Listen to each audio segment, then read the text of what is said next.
जी, बिस्मिल्लाह वस्सलातु वस्सलामु अला रसूलिल्लाह। अस्सलामु अलैकुम व रहमतुल्लाहि व बरकातुहू। एक खान नाम का एक बंदा है, आईडी पे नाम खान लिखा हुआ है CQ। मैं शेयर भी कर दूंगा। उन्होंने कमेंट किया है। मैंने फैसल टाउन प्रोजेक्ट साइट पे विजिट किया था, तो वहाँ पे इन्होंने कमेंट किया है। वो कमेंट मैं आपके साथ शेयर भी कर दूंगा, सुना भी देता हूँ। हम 15 साल पहले इस्लामाबाद शिफ्ट हो गए थे।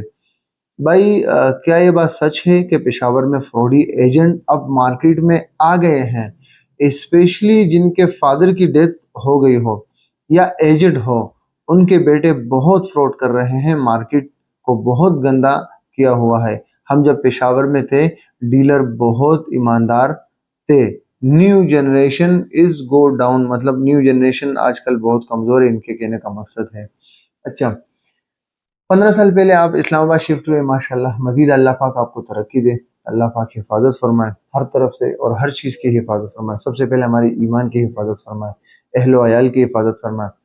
हाँ, सारे मुसलमानों की अल्लाह हिफाजत फरमाए, खासकर हमारे मुसलमान जो फ़लस्तीन में मुसलमान हैं, उनकी हिफाजत अल्लाह फरमाए। अल्लाह इन कुर्बानियों का उनको बदल अता फरमाए। अच्छा, मैं कंटेंट की तरफ आऊँगा। भाई ने कहा है कि 15 साल पहले हालात ईमानदार, प्रॉपर्टी डीलर ईमानदार थे, अब उनके कुछ बेटे आ गए या यंग जनरेशन आ गई। भाई ने पूछा है कि वो नया यंग जनरेशन जो है, कुछ वगैरह वगैरह जो भी है। मैं पर्सनली अपनी बात करूँ तो अल्हम्दुलिल्लाह मैं भी यंग जनरेशन में आता हूँ। मेरा प्रॉपर्टी में जो एक्सपीरियंस है, 2019 आप लगाओ तो मैक्सिमम 5-6 साल हो गए मेरे।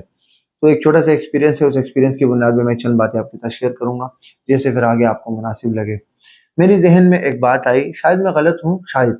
मैं अपना एक्सपीरियंस आपके साथ शेयर कर रहा हूँ, आपको शायद उससे जो आप पूछना चाह रहे हैं, शायद आपको जवाब मिल जाए।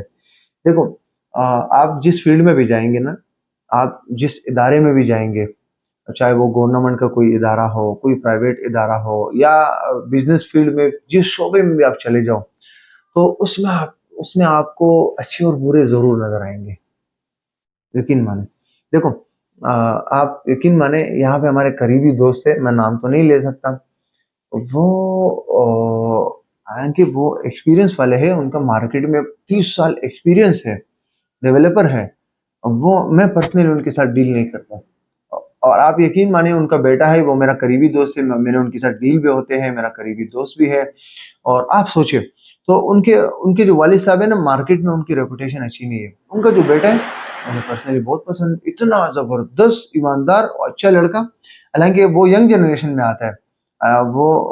और हमारा करीबी दोस्त भी, ईमानदार भी, और उनके वालिद साहब मार्केट में रेपुटेशन उसकी थोड़ी-सी डाउन है। अब मैं आप उम्मीद है आप जो कुछ पूछना चाह रहे हैं, मैं उनका जवाब कोशिश कर रहा हूँ कि जितना मुझसे हो सके मैं क्लियर करूँ। देखो, आप जिस फील्ड में भी जाएँगे ना, आपको अच्छे और बुरे लोग नज़र आएँगे। देखो, आप हॉस्पिटल में चले जाओ ना, तो आपको दोनों किस्म के डॉक्टर मिलेंगे। मैं ये नहीं कहता कि मेजॉरिटी डॉक्टर साढ़े 2 नंबर है या फलाना-ढिमका वगैरह, नहीं, अच्छे डॉक्टर भी हैं। उम्मीद है सब अच्छे होंगे, मगर 2-4 की वजह से बाकी। देखो, आप पर्टिकुलर से जनरलाइज़ेशन में नहीं जा सकते आप। पर्टिकुलर से आप जनरलाइज़ेशन में नहीं जा सकते। एक बंदे की खराबी की वजह से आप सबको खराब नहीं कह सकते। हाँ, शायद मार्केट में 2-4 लड़के ऐसे हों कि वो अच्छे नहीं हों, उनकी रेपुटेशन मार्केट में अच्छी नहीं हो, और वो 2 नंबर हो, फ्रॉडी हो, पेमेंट वक़्त पे ना करते हो, और आपको चीज़, जो जो चीज़ डिलीवर करनी है वो ना डिलीवर कर सके। ये हो सकता है। उन 2-4 की वजह से हम ये नहीं कह सकते सारा यंग जनरेशन। हाँ, अलबत्ता ये है, यंग जनरेशन जो अभी रियल एस्टेट में आए हैं, मैं 5-6 साल में हूँ, मेरे साथ ऑफ़िस में कितने लड़के आए, नए-नए लड़के, और आप यकीन मानो उनसे कर्ज़ पैसे लेके गए बेचारे, और अभी अब चले गए, अभी तो मुझे वापस भी नहीं दिया। कुछ ने दे दिए, कुछ के बाकी है। लड़के हँस रहे हैं। तो ये बहुत ज़रूरी टॉपिक, वो चले गए बेचारे। अच्छा हो गया चले गए, दूसरी जगह उन्होंने अपने आप को एडजस्ट कर दिया। मगर कहने का मकसद है, जो मार्केट के हालात है ना, हालात, तो आपको पता है रियल एस्टेट थोड़ी-सी थोड़ा-सा नीचे आ चुका है, तो सारे लोग घबरा गए। आप यकीन माने, प्रॉपर्टी नामा वालों की मैं वीडियो देख रहा था। मैं रात को उनकी एक वीडियो देख रहा था। मैंने उसपे कमेंट भी किया है, वो इंशाल्लाह मुझे जवाब भी देगा, उसका रिप्लाई, और अनकरीब मैं उनसे मिलने भी जा रहा हूँ इंशाल्लाह। तो सुनो, उन्होंने रात को एक वीडियो बनाई है। वो वीडियो मुझे बहुत पसंद आई, मार्केट के हवाले से थी। मार्केट के हवाले से थी कि लोगों ने इन्वेस्टमेंट की है। मिसाल के तौर पर आपने एक प्लॉट लिया है 20 लाख का, आपने 10 लाख जमा करके वैलिडेटेड प्लॉट, आपने जिस प्रोजेक्ट में भी हो, चाहे पेशावर में हो, इस्लामाबाद में हो, कराची में हो, लाहौर में हो। तो आपने 20 लाख की जो चीज़ थी, आपने वो 10 लाख जमा करके बैलेटिंग में आपको प्लॉट नंबर अलॉट हुआ। सुनो, ये बात बहुत ज़रूरी है, आप लोगों के लिए बहुत ज़रूरी है। तो बैलेटिंग में प्लॉट नंबर अलॉट होने के बाद आज जो मार्केट के हालात है, थोड़े से रियल एस्टेट नीचे आ चुके हैं, कुछ मुल्क के हालात इस तरह बन गए, कुछ पॉलिटिकल इंस्टेबिलिटी, और ये सारी चीज़ें थोड़ी सी मैटर करती हैं।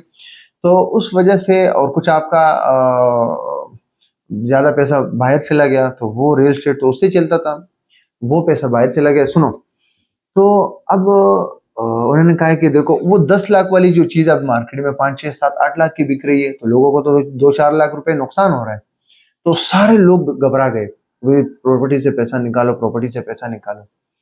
तो देखो, सही है। अब आपने बैलेटिंग में शामिल हो गए, आपको प्लॉट नंबर अलॉट हुआ। अब आपने सिर्फ साल 2, 3 साल कुर्बानी करनी है। वो क्या है? वो आप पोजीशन का वक्त करीब है। फिर उन्होंने मोहम्मद इस्माइल ने बहुत खूबसूरत मिसाल दिया है कि हर चीज की अपनी ड्यूरेशन होती है। उसने अपने वो जो देखो, माँ के पेट के बच्चे जो बच्चा होता है, तो उसकी 9 मंथ का ड्यूरेशन है। आप दोनों तो शादीशुदा वाले हो, तो आप दोनों इस बात को समझते हो, नहीं ये भी समझ जाएगा अभी। तो 9 महीने गुजरने के बाद बच्चा निकलता है। इसी तरह तो एक प्रोसेस से गुजरना पड़ता है। तो आपने जो इन्वेस्टमेंट की है, इस वक्त आप एक प्रोसेस से गुजर रहे हैं। कुछ आपके मुल्क के हालात ठीक नहीं, वो 2, 4 बातें और मिला लो तो मतलब हालात थोड़े से डाउन है। तो अभी आप वो जो स्ट्रगल स्टेज है ना नूर मोहम्मद, वो जो स्ट्रगल स्टेज है, आप वहां से गुजर रहे हो। तो इन स्ट्रगल स्टेज से शायद आप साल के बाद निकल जाओ, 2 साल के बाद, 3 साल के बाद। फिर यही चीज होगी, 10 लाख वाली चीज हम आपसे 20 लाख के मांगेंगे, आप हमें नहीं देंगे, आप कहेंगे नहीं 22 लाख। जब हम 22 के मांगेंगे, आप कहेंगे नहीं 24 लाख। इसी तरह होता है ना, मार्केट में इसी तरह होता है। जब आप किसी को ऑफर दो तो कहते हैं नहीं लाख महंगा कर दो। हमारे यहाँ पे एक करीबी दोस्त से चंद दिन पहले मैंने वो लड़के की मिसाल याद है, फैसल टाउन में। उन्होंने कहा मुझे, मैं प्लॉट लेना चाह रहा था, 1 करोड़ का था। तो मैंने कहा 1 करोड़ है? उसने कहा नहीं 1.5 का दूंगा। जब 1.5 पे चला गया, मैंने जब 1.5 मैंने मांगा, तो फिर वो 1.10 पे चला गया। अभी वो प्लॉट 1.70 तक चला गया। उसने 1.70 से मांगा उससे, उसने कहा 1.75 से एक कम भी नहीं दूंगा। तो 1 करोड़ से कहानी चली गई 1.75 करोड़ तक।